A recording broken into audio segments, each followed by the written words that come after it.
তুমি কি জানো ওসমান হাদির ব্যাকগ্রাউন্ড কি? ওসমান হাদির পেছনে কারা আছে তোমার তো ধারণাই নাই। তুমি মনে করেছো তোমার মতোই একজন লাফাঙ্গা যুবক ছিল ওসমান হাদি।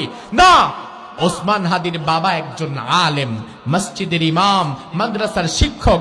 ওসমান হাদির ভাইরা আলেম, এক একজন কামিল মাদ্রাসার মুহাদ্দিস, কামিল মাদ্রাসার প্রিন্সিপাল। ওসমান হাদি নিজেও ঝালকাঠি এনএস কামিল মাদ্রাসা থেকে আলিম পর্যন্ত পড়াশোনা করেছে। তার পুরো ব্যাকগ্রাউন্ডটাই মাদ্রাসার।